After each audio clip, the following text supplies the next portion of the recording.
congolais. Et à 48 heures de l'événement, tout est fin prêt pour le déroulement de cette messe. Assurance faite par le président olympique congolais. Vous entendrez dans ce journal. Et enfin, une page noire dans ce journal, l'RTNC en deuil. Elle vient de perdre l'une de ses stars du journal télévisé de 23h, Jemima Diane Mogo. Lanceur n'a pas survécu subi lors de son agression par des bandits alors qu'elle venait de présenter son journal, obligée de prendre la moto pour retourner chez elle à la maison. La famille professionnelle et biologique reste toujours inconsolable. Voilà tout pour le titre. Mesdames et messieurs, encore une fois, bienvenue dans vos souvenirs régionaux à la radio-télévision nationale congolaise. Je le dis au sommaire, l'image a volé la vedette de la journée d'hier. Des chaudes accolades, sourires aux lèvres entre le président de la République et son pasteur Roland Dalo. Et sous les acclamations frénétiques de fidèles de l'église Philadelphie, une rencontre qui vient de mettre fin sur demeure d'improbables désaccords alimentés dans les réseaux sociaux. Antoine Tshisekedi Tshilombo était parti participer à la clôture du programme annuel de 21 jours des prières dénommé Bunda 21. Guinée Kabalouti. Grande célébration au temple du centre missionnaire Philadelphie, c'est dimanche 24 novembre 2024. Chants, danses, témoignages, exhortations étaient au menu à l'occasion de la clôture du programme annuel de 21 jours de jeûnes et prières dénommé Bunda 21.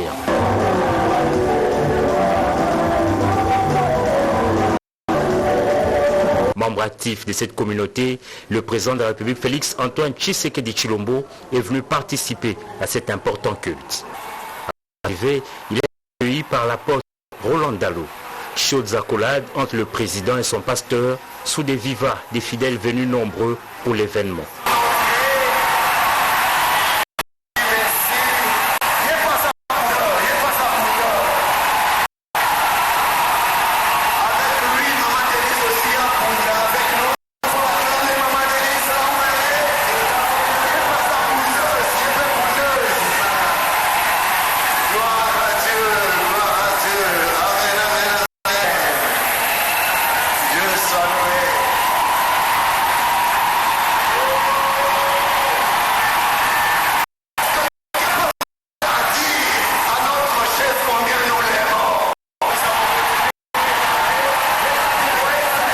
Avec sa foi inébranlable, le chef d'État a participé à toutes les étapes de la célébration du jour. Moment glorieux et merveilleux pour les prédicateurs qui exhortent les fidèles à garder intacte la flamme de Bunda 21. Nous y sommes parce que des moments glorieux, des moments merveilleux. Dès le premier jour, le 4 novembre, que nous avons commencé à 6 heures, la gloire de Dieu était présente. La présence de Dieu était effective. Dieu nous a fait beaucoup de bien. Le pasteur Tamba est resté focus sur cette célébration. Aucun commentaire sur la polémique aux dernières déclarations de l'apôtre Roland Dalo qui ont suscité des réactions mitigées dans l'opinion. Les réseaux sociaux, justement, ce qui est interprété mal avec nous. J'aimerais garder plus de Bunda. Dieu nous a fait du avec le Bunda.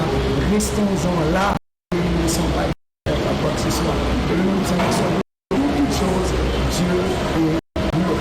La fête était donc totale en cette journée de clôture du programme annuel de 21 jours des jeûnes et prières en faveur des familles et de la nation.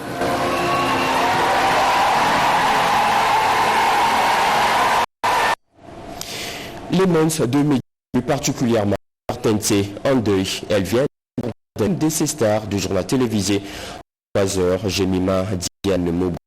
La consoeur n'a pas vécu aux blessures subies lors des par des alors qu'elle venait simplement de monter son journal, obligée de la moto, faut lui proposer pour rentrer chez elle à la maison, l'ambiance qui a régné dans sa famille biologique et professionnelle.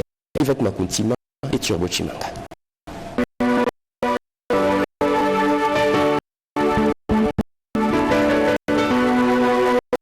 Les larmes vont trop dures à retenir. Les et la consternation sont bien plus la personne disparue. Pour cette famille, Jemima Diabo célèbre présentatrice du journal télévisé 23 heures, la radio-télévision nationale congolaise est malheureusement survécue aux blessures subies en agression. Luna, le 12 novembre, des avenue pourtant la commune d'Andoua était desserte.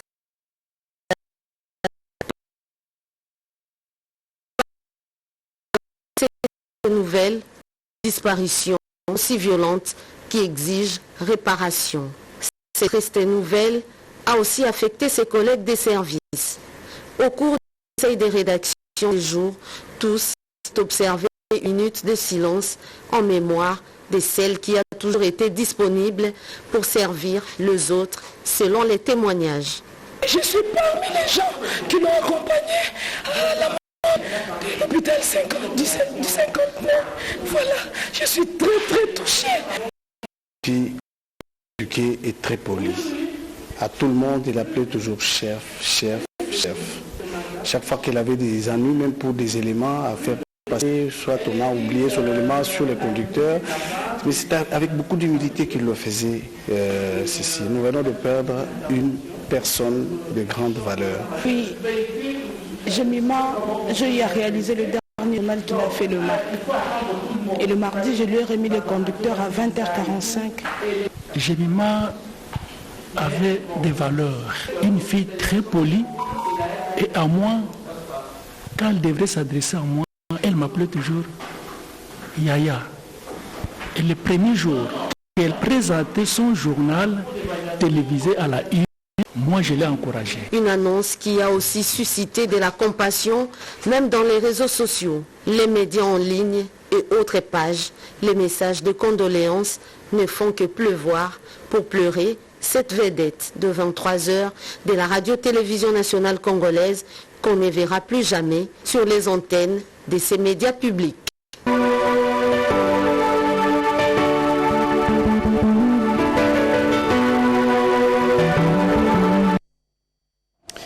Et voilà, paix à son âme. La première ministre de retour à Kinshasa, Judith Suminwa, vient d'une mission d'évaluation de l'état des sièges dans le province du Nord Kivu d'Ilituri. La chef du gouvernement dit réserver la primeur de son rapport, du rapport de sa mission au président de la République, Félix Antoine Tshisekedi. Des détails avec Chimène Dondo et Patrick Djokoukou. C'est une mission qui s'achève sur un air de satisfaction pour la première ministre Judith Suminwa et sa délégation dans l'est de la RDC. Ce que nous voulons, le chef de l'État souhaite, c'est ramener la paix et la sécurité. Et il est important maintenant de voir comment on va le faire, tenant compte des contextes respectifs et du Nord Kivu et de l'Ituri. Les contextes ne sont pas les mêmes. 2 jours intenses, réunions de travail ont permis une évaluation approfondie de questions sécuritaires, politiques et socio-économiques dans cette partie du pays. Et des consultations avec toutes les forces vives de province de Nord Kivu et de l'Ituri. La chef du gouvernement a procédé à une évaluation approfondie de questions sécuritaires, politiques et socio-économiques dans cette région. C'était important de pouvoir faire ces consultations-là, de surtout écouter les gens. Maintenant, nous avons fait ça. Nous rentrons sur Kinshasa. Nous allons faire le débriefing entre nous, les membres de la mission, et nous allons pouvoir faire des recommandations au chef de l'État. La chef du gouvernement réserve la primeur du rapport de la mission conjointe gouvernement parlementaire sur l'état de siège au président de la République, Félix Antoine Tshisekedi Tshilombo. Les retombées de cette mission sensible dépendront du pouvoir discrétionnaire du chef de l'État.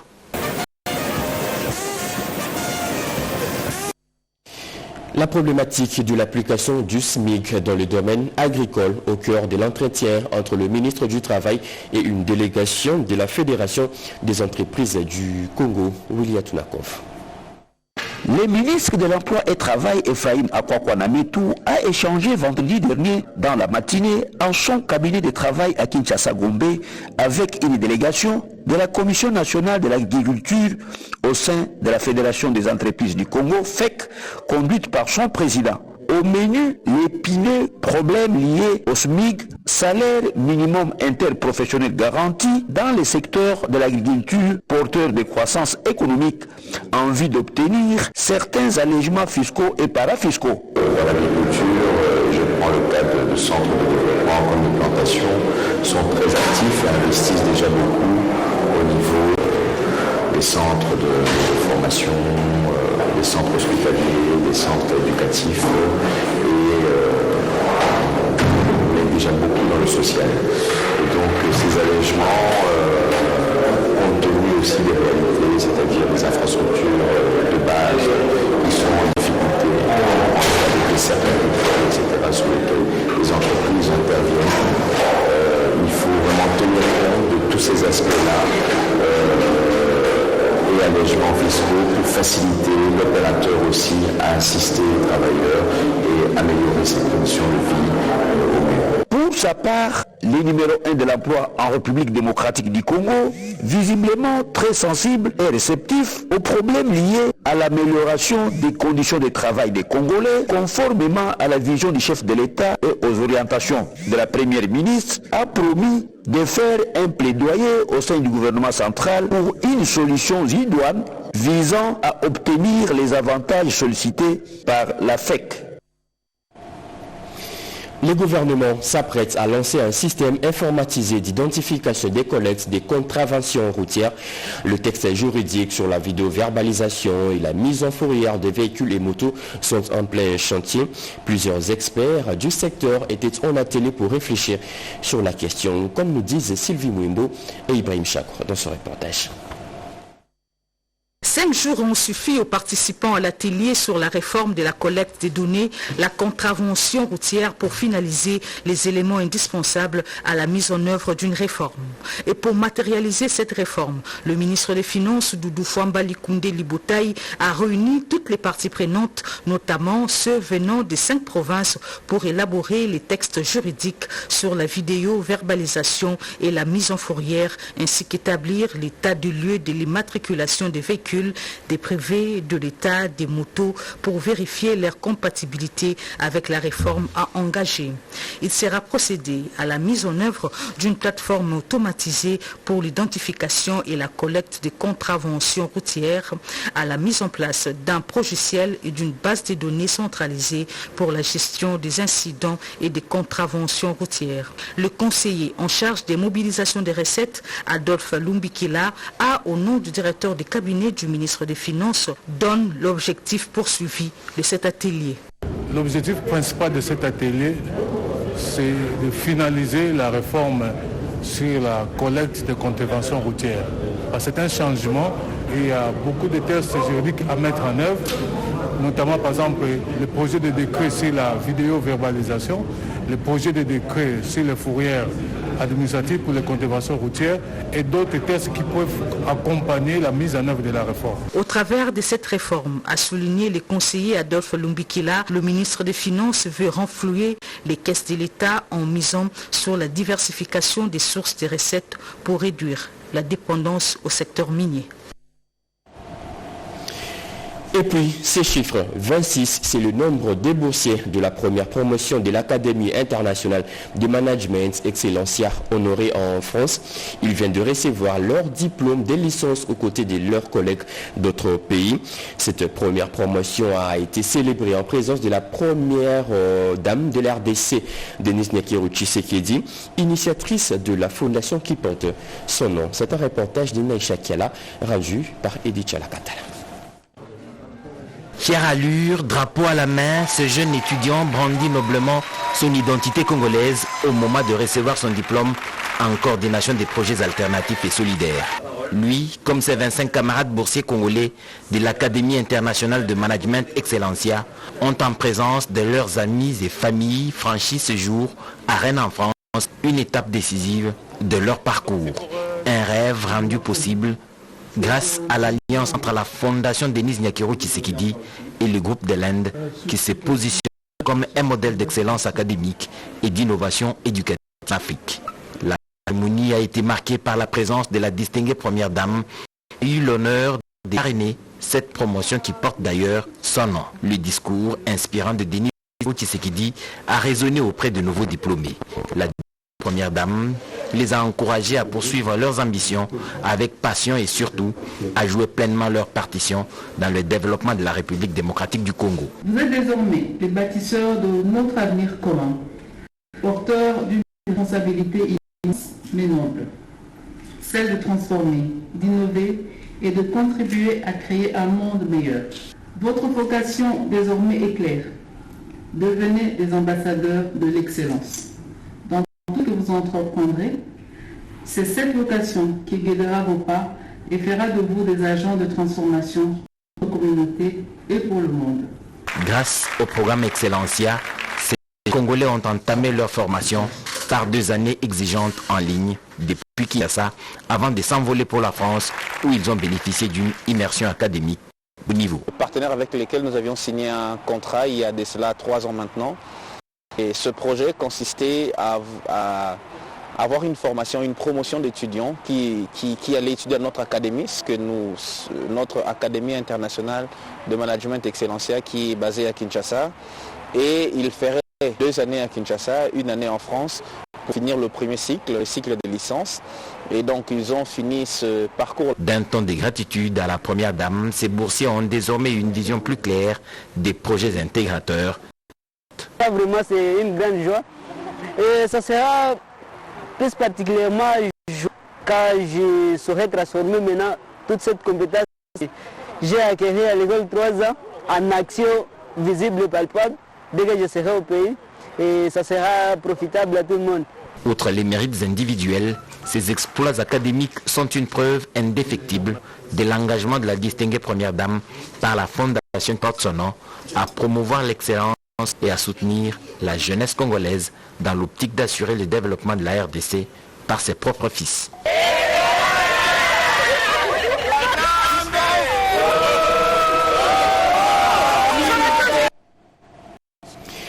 Une enveloppe consistante vient d'être mise à la disposition des enfants souffrant du cancer pour leur prise en charge. Cette enveloppe est un don de plusieurs partenaires dont Ngenge Sport. Yvette Makontima.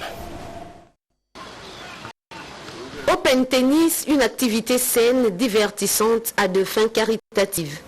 Pendant une semaine, soit du 15 au 23 novembre 2024, les participants à ce tournoi ont rivalisé d'ardeur pour remporter la coupe en 2 catégories, notamment simple et double.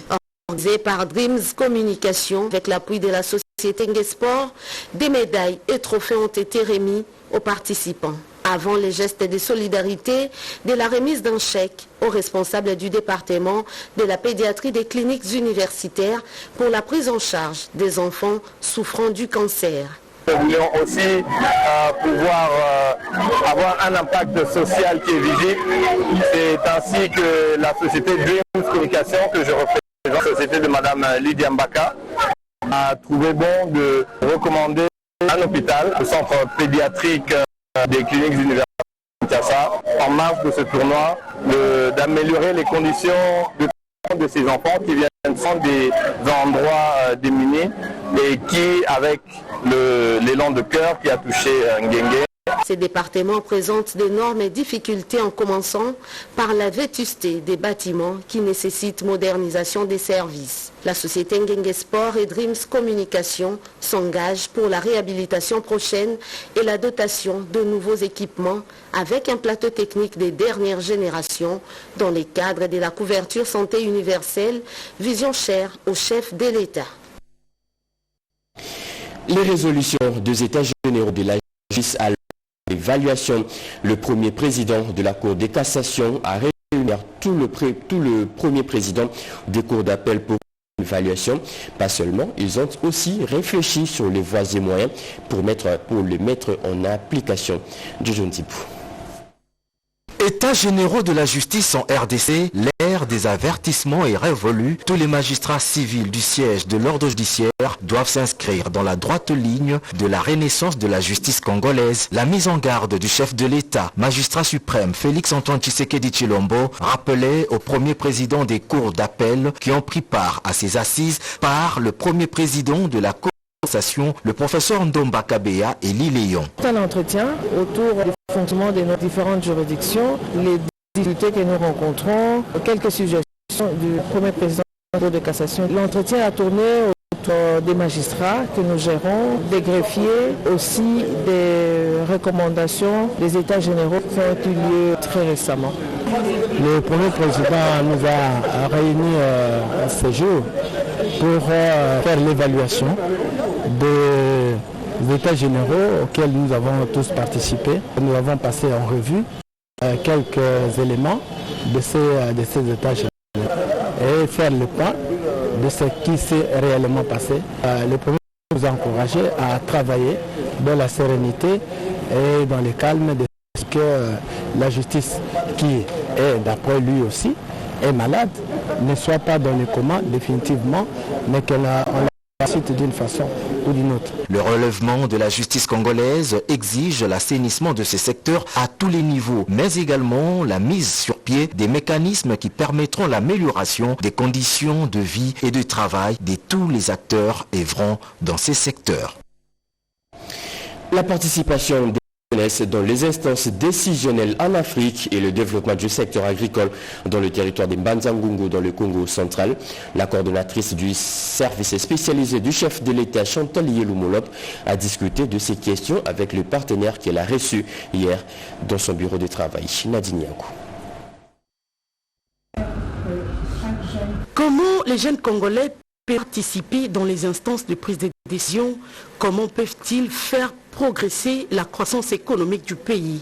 Ces questions et tant d'autres ont fait l'objet des échanges qui ont eu lieu entre la coordonnatrice du service spécialisé du chef de l'État en charge de la jeunesse, violences faites femmes et traite de personnes, Chantal Molop, avec Maître Jacques Kabwa.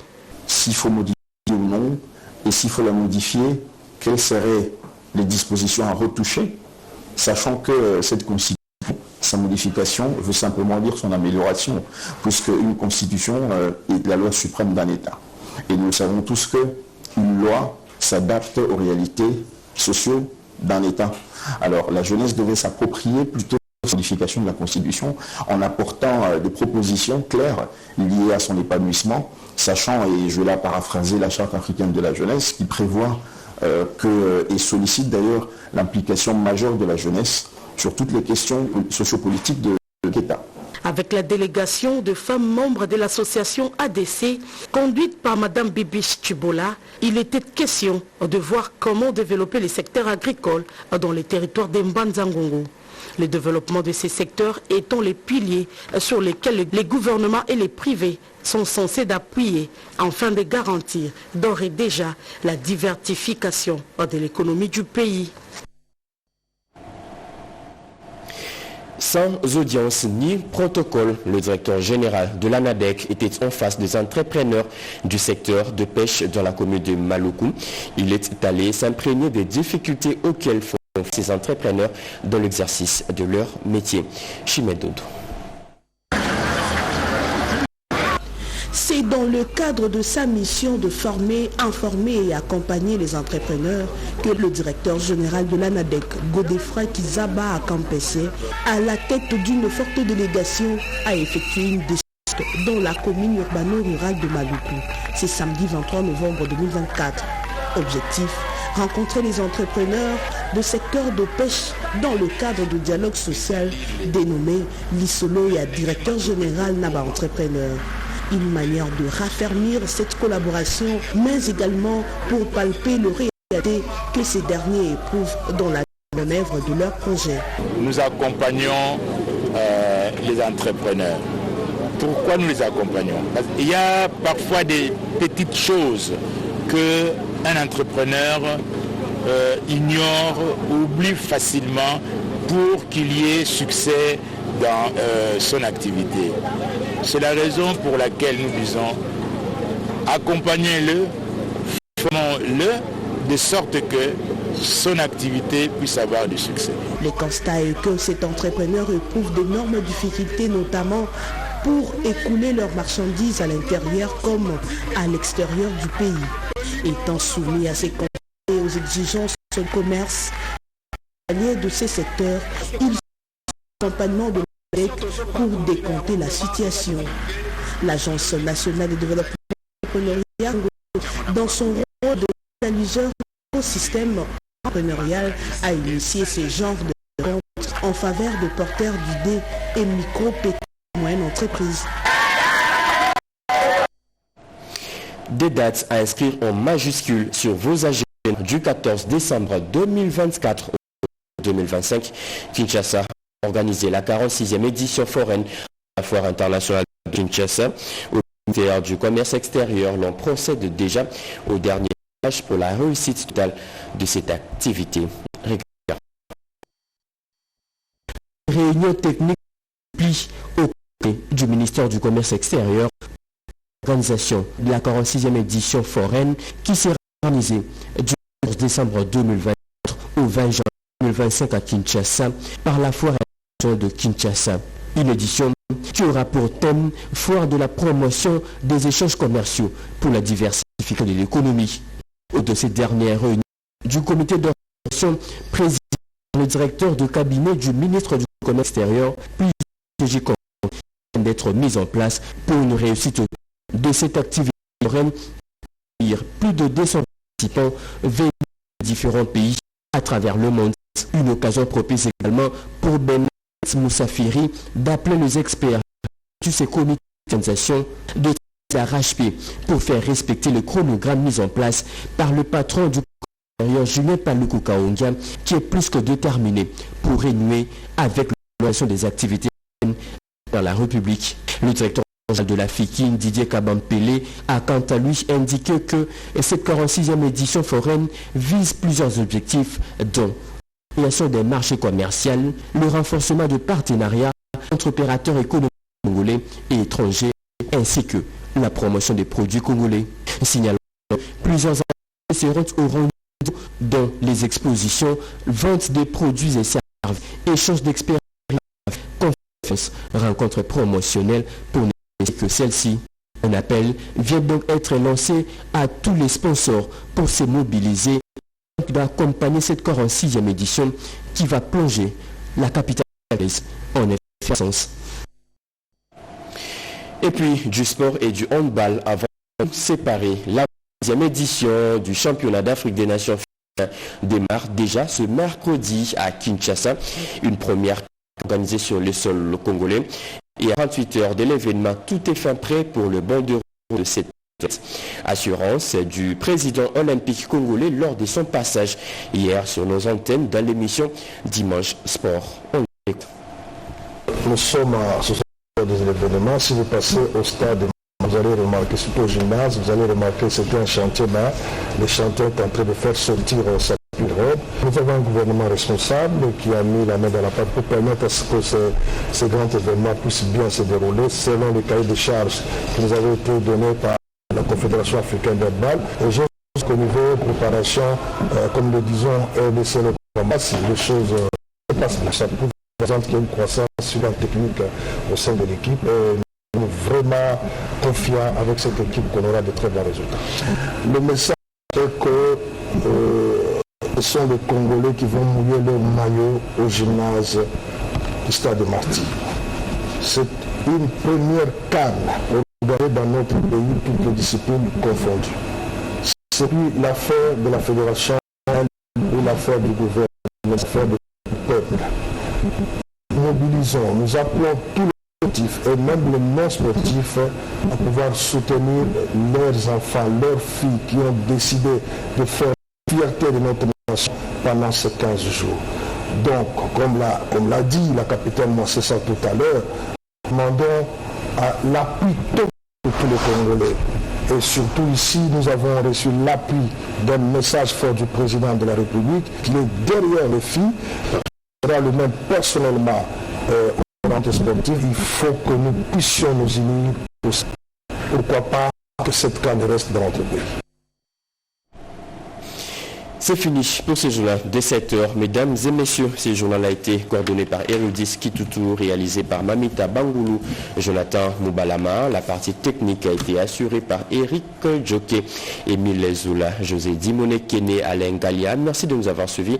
L'actualité continue sur l'antenne. Retrouvez à 13h30 Louisette Ntsakala. Moi, je reviens demain à la même heure. Très bonne suite des programmes. Au revoir.